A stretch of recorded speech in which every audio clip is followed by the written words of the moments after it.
भन्न चाहन्छु तपाईहरुले नेपाललाई यस क्षेत्रमा डिजिटल नेपालको फ्रेमवर्क इम्प्लिमेन्टेसनको क्षेत्रमा अथवा डिजिटल नेपाल निर्माण गर्ने सन्दर्भमा आधुनिक नेपाल निर्माण गर्ने सन्दर्भमा एउटा महत्त्वपूर्ण उपलब्धि हासिल गरेर नेपाललाई एउटा नयाँ युगमा प्रवेश गराउनु भएको छ।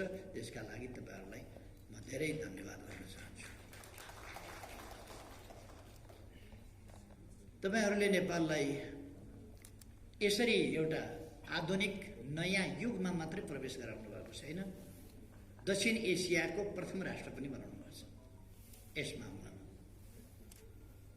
Nepal is the first nation in the south Asia.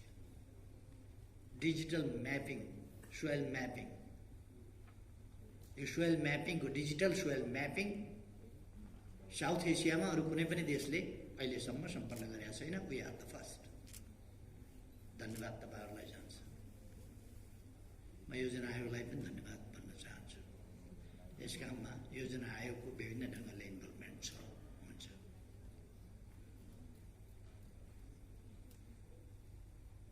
यसमा युएसएआइडीलाई म धन्यवाद भन्न चाहन्छु उहाँहरूको साथ सहयोगका लागि। हाम्रो युएसएआइडी हाम्रो एउटा भरपर्दो डेभलपमेन्ट पार्टनर हो। यस सफलताले, यस काममा उहाँहरूको कन्ट्रिब्युसनले यसलाई पुष्टि पनि गरेको छ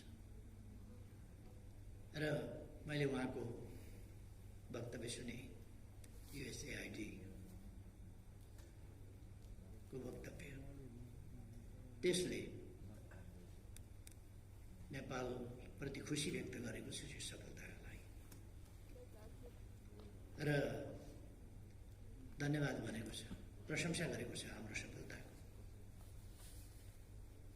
अर्थात् हामी लगातार अगाडि बढिरहेका छौँ। कृषि सम्बन्धी कार्यक्रम भएको हुनाले कृषिको सम्बन्धमा म 2-4वटा मात्रै शब्द राख्न चाहन्छु। कृषिमा हाम्रो झन्डै 2/3 जनसङ्ख्या यसमा निर्भर छ। तर राष्ट्रिय आयमा यसको योगदानको प्रतिशत कति छ भन्दा 65% जनसङ्ख्या इन्भल्भ भने कन्ट्रिब्युसनको पक्ष कति हेऱ्यो भने 27 कति प्रतिशत छ? 27 अबाउट 27%। अथवा यो प्रतिशतको तुलना मिलेन। हाम्रो पोलिसी के हो भने कृषिमा निर्भर जनसङ्ख्याको प्रतिशत घटाउने, कृषि क्षेत्रबाट मानिस पलायन भए भनेर चिन्ता नगर्नुहोस्। हाललाई पलायन भयो भनेर चिन्ता गर्नु परेको छ, किनभने कृषि मोडर्नाइज छैन, मेसिनीकरण छैन, व्यावसायिकीकरण छैन। त्यसकारण पलायन हुँदाखेरि खेत बाँझा रहेका छन्, बारी बाँझा रहेका छन्, त्यो चिन्ताको विषय हो। तर अहिले जति प्रतिशत वस्तुतः जति प्रतिशत कृषिमा इन्भल्भ छ पपुलेसन, त्यो पपुलेसन यदि यसलाई मोडर्नाइज गर्ने हो भने त्यो पपुलेसन काफी हुन्छ, काफी भन्दा बढी हुन्छ।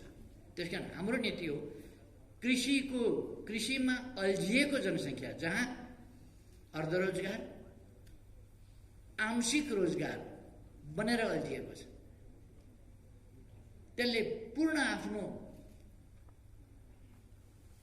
यस्तो पिङमा चढेको छ जो मच्चिँदैन। म पनि लिङ्गे पिङ चढेँ भने त्यस्तै हुन्छ। चढ्यो उता, अरू चढ्दा पर जान्छ, उता जान्छ, आफू चढ्दाखेरि हल्लिन्छ मात्रै। हाम्रो कृषि त्यस्तै भएको छ, म लिङ्गे पिङ चढे जस्तै स्विङमा जाँदै जाँदैन। त्यसलाई हामीले मोडर्नाइजेसनको स्विङमा लानु पर्यो, प्रोडक्टिभिटी बढाउने स्विङमा लानु पर्यो। त्यसो गर्यौँ भने त्यो पपुलेसन त्यहाँ चाहिँदैन जो कृषिमा इन्भल्भ छ, अथवा कृषिमाथिको डिपेन्डेन्सी उसको छ। त्यो डिपेन्डेन्सी घटाउनु पर्दछ, त्यहाँ इन्भल्भमेन्ट किसानको घटाउनु पर्दछ, त्यो पपुलेसनको घटाउनु पर्दछ। पपुलेसन अन्यत्र सिफ्ट गर्नुपर्दछ, अन्यत्र यसै सिफ्ट हुँदैन। अन्यत्र अपर्च्युनिटी क्रिएट गर्नुपर्दछ, होइन भने अरबका खाडीतिर पुग्छ।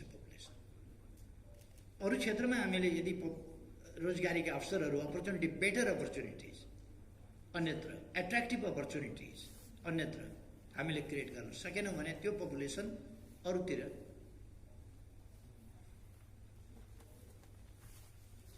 ड्रेनिङ हुन्छ, त्यो अन्ततिर बगेर जान्छ। त्यसर्थ हामीले उपयुक्त ढङ्गले त्यो पपुलेसनलाई बढी प्रोडक्टिभ र आवश्यक फिल्डमा सिफ्ट गर्ने, एग्रिकल्चरको मोडर्नाइजेसनद्वारा पपुलेसनको अत्यधिक पपुलेसनको इन्गेजमेन्टलाई घटाइदिने, अर्ध वा आंशिक बेरोजगारी अथवा झन्डै पूर्ण बेरोजगारीको स्थितिबाट पूर्ण रोजगारीको स्थिति र प्रतिफल दिने खालको स्थितिमा रहेको पपुलेसनलाई या राख्ने, त्यहाँ पपुलेसनलाई त्यसरी सदुपयोग गर्ने पपुलेसनको, र उता इन्भल्भमेन्ट कृषितर्फको संलग्नतामा अल्झिएको पपुलेसन घटाइदिने तर कृषि उत्पादन बढाइदिने र राष्ट्रिय आयमा 27% होइन, यसको प्रतिशत वृद्धि गर्ने, यसको योगदानको प्रतिशत वृद्धि गर्ने, योगदानको प्रतिशत वृद्धि गर्न सकिन्छ। योगदानको प्रतिशत वृद्धि नहुन पनि सक्छ। कहिले कहिले टुरिज्मको सेक्टर स्वाट्ट बढ्यो भने, सर्भिस सेक्टर स्वाट्ट बढ्यो भने, कमर्सियल वा इन्डस्ट्रियल सेक्टर वात्त बढ्यो भने त्यसको कन्ट्रिब्युसन हाई हुनसक्छ। अथवा आइटीका सेक्टरहरू, अरू सेक्टरहरू, आर्टिफिसियल इन्टेलिजेन्सका सेक्टरहरू, तिनीहरू वात्त बढेर ती सक्सेसफुल्ली अगाडि बढे भने, हाम्रो जस्तो टुरिज्मका लागि प्रचुर सम्भावना भएको देशमा टुरिज्म वात्त बढ्यो भने यसको कन्ट्रिब्युसन धेरै माथि प्रतिशतमा नजान सक्छ। किनभने यसको उत्पादन कम भएर होइन, उत्पादन र उत्पादकत्व धेरै बढेको हुन्छ, तर पनि कन्ट्रिब्युसन चाहिँ अरू क्षेत्रको कन्ट्रिब्युसनले यसलाई 5 फिटको उचाइलाई त 6 फिटको उचाइ भयो भने होचो बनाइदिन्छ नि त। त्यस्तै कृषि क्षेत्रको कन्ट्रिब्युसन अरू क्षेत्रले होचो बनाएर केही छैन, तर प्रोडक्सन चाहिँ, प्रोडक्टिभिटी चाहिँ यसको बढ्न पर्यो। हाम्रो ध्यान प्रोडक्सन र प्रोडक्टिभिटी बढाउने। जहाँसम्म मार्केटको कुरा छ, एक डोको टमाटर, एक डोको भन्टा, एक डोको चिप्ले भिन्डी फलाएर, एक डोको घिरौँला फलाएर मार्केट पाइन भन्नु बेकार छ। पर्खिराखेका छ नि, यत्रो अरब कन्ट्रिजले त पर्खिराखेका छन् नि, सब्जी चाहियो, ताजा सब्जी चाहियो, अर्ग्यानिक सब्जी चाहियो, पर्खिराखेका छन्। तर तपाईँ एक डोको के बोकेर पुर्याउनुहुन्छ त्यहाँ? त्यो त पुर्याउनै सक्नुहुन्न तपाईँ। त्यसकारण यदि तपाईँले ठुलो मात्राको प्रोडक्सन गर्नुभयो भने त सरकारले त्यहाँ बाटो पनि पुर्याउनु पर्छ नि। अब ट्रान्सपोर्टेसनको ठुलो समस्या छैन नेपालमा। एउटा मात्रै सदरमुकाम, हुम्लाको सदरमुकाम सिमीकोट एउटा जोड्न बाँकी छ, त्यो पनि 2 किलोमिटर जति चट्टानको कुरा हो। कमिङ फिस्कल इयरसम्ममा हामी त्यसलाई जोडिसक्छौँ र सबै जिल्लाहरू पिच बाटोले जोडिने स्थिति बन्छ, अथवा सडक सञ्जालसँग जोडिन्छ। हवाई सञ्जाल र सडक सञ्जाल गर्ने हो भने सबै ठाउँ जोडिएको छ, तर हवाई सञ्जालले मार्केट प्राप्त गर्न गाह्रो हुन्छ, त्यो पर्याप्त हुँदैन। त्यसकारण सडक सञ्जालले हामीले जोड्नुपर्छ जिल्लाहरूलाई, गाउँपालिकाहरूलाई।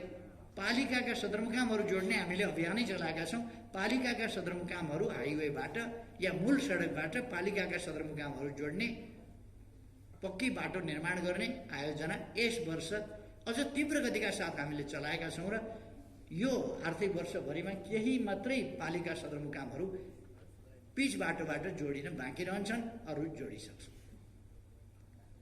हामी हिँड्दै जाउँ जहाँ पुगिएला भनेर सरकार चलाइरहेका छैन। हामी गन्तव्य तोक्छौँ, यहाँ पुग्ने, त्यहाँ कुन बाटोबाट कसरी जाने त्यो बाटो र विभिन्न लक्ष्यहरू तोक्छौँ। विभिन्न लक्ष्यहरू कुन कुन क्षेत्रका के लक्ष्यहरू राख्नुपर्छ। कृषि क्षेत्रको मोडर्नाइजेसन, कृषि क्षेत्रको उत्पादकत्व वृद्धिको, कृषि क्षेत्रमा आत्मनिर्भरताको, कृषि आधारित उद्योग व्यवसाय आदि इत्यादि। यहाँ कृषि भन्दाखेरि मान्छेले सानो अर्थमा मात्र बुझ्छ प्राय। धान चामलको बुझ्छ, यसो धानको, गहुँको, आलुको, सब्जी तरकारीको, माछा पालन, गौ पालन आदिको। त्यो मात्रै होइन, कृषि भनेको त सिल्क उत्पादन पनि हो। कृषि भनेको ऊन उत्पादन पनि हो। कृषि भनेको कपास उत्पादन पनि हो। कृषि भनेको कपास हो, धागो हो, कपडा हो, लुगा हो। कृषि नै हो त्यो पनि। कृषिबाटै अनि ती उद्योगहरू सुरु हुन्छ। त्यसकारण हामीले त्यस्ता औद्योगिक उत्पादन, त्यो पछि गएर चाहिँ उद्योगसँग सम्बन्धित हुन्छ, अरू कुराहरूसँग सम्बन्धित हुन्छ। गार्मेन्ट एउटा इन्डस्ट्रीको रूपमा हुन्छ, तर त्यो गार्मेन्टको सुरु कहाँबाट हुन्छ भन्दा एग्रिकल्चरबाट हुन्छ। त्यसकारण एग्रिकल्चर टु इन्डस्ट्री। हामीले त्यस बाटोबाट हरेक क्षेत्र, जुत्ता एग्रिकल्चरबाट सुरु हुन्छ, पेटी एग्रिकल्चरबाट सुरु हुन्छ, कपडा एग्रिकल्चरबाट, ऊन,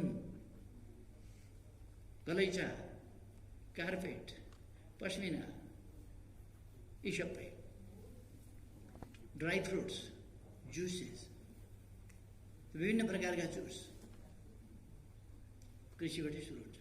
अनि विभिन्न प्रकारका कृषिसँग सम्बन्धित फ्याक्ट्रीहरू, कृषिसँग सम्बन्धित फ्याक्ट्रीहरू, अरू फ्याक्ट्रीहरू हामी लगाउँदै जान सक्छौँ। कृषि उपजलाई प्रशोधन गर्ने फ्याक्ट्रीहरू लगाउन सक्छौँ। फलफुल प्रशोधन कहाँ लगाउन सक्छौँ।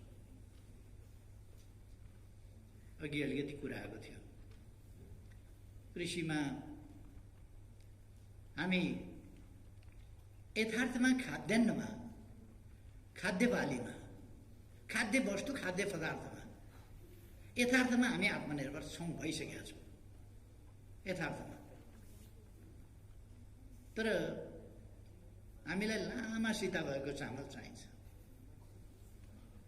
लामा सिता भएका चामल यसो पाहुना पासा आउँदा पनि देखाउँदाखेरि अलिकति हरिया टमाटर पनि हालेर, अलिकति जिरा पनि हालेर लामा सिता भएको पातलो चामल भयो भने अलिकति सान बढे जस्तो लाग्ने, त्यो भात होइन अलिकति भुसामा परिणत भए जस्तो लाग्ने, खाने होइन जिउनार गरे जस्तो लाग्ने बानी बिग्रिया छ।